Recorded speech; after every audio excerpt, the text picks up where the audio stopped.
रामानुचार्य जी बताते हैं कि हमेशा हमें अपने गुरु की और सभी वैष्णवों की सेवा करनी चाहिए।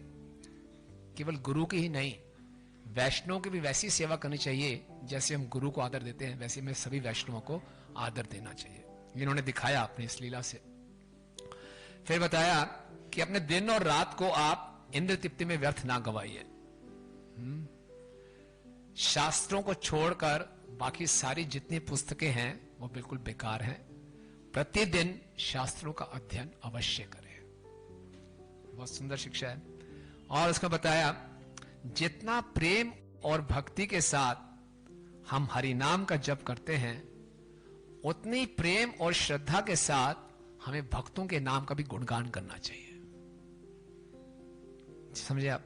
हरि नाम के लिए हम अटेंटिव चैंटिंग के लिए, ध्यानपूर्वक जप के लिए बहुत प्रयास करते रहते हैं, लेकिन जितना हम ध्यानपूर्वक जप के लिए प्रयास करते हैं, उतनी श्रद्धा और भक्ति के साथ हमें भक्तों का भी गुणगान करना चाहिए।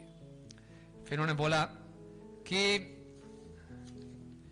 जो वैष्णव सेवा है वो साधना ही नहीं है, वो साध्य है। ये नहीं है कि वैष्णव सेवा करके हम कुछ प्राप्त कर लेंगे।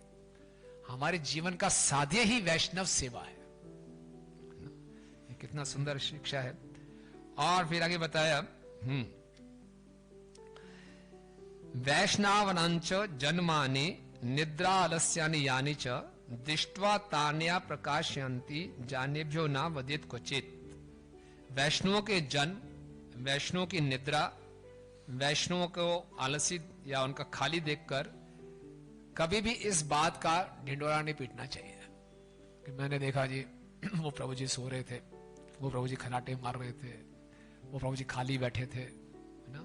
उनके जन्म को लेके, उनकी निद्रा को लेके वो थोड़े से खाली बैठे हैं, इसके लेकर इसका कोई बातें नहीं करनी चाहिए, है ना। इन सब बातों को देखने पर भी हमें दूसरों को नहीं बतानी चाहिए। ये सही नहीं माना जाता कि वैष्णवों की इन बातों की चर्चा की जाए। और आगे उन्होंने बताया कि वैष्णवों को अपने भौतिक लाभ के लिए उनका उपयोग नहीं करना चाहिए। कई बार भक्तों के संग में आते हैं, यार ये बड़ा अच्छा कांटेक्ट मिल गया बिजनेस का,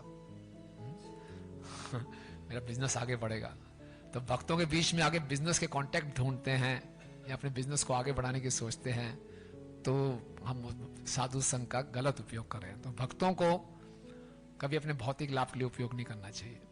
फिर प्रतिदिन हमें बहुत भरसक प्रयास करने हैं अपने हृदय को शुद्ध करने के लिए, प्रतिदिन, है ना। क्योंकि जीवन बहुत सीमित है, एक एक दिन बहुत कीमती है मनुष्य जीवन का।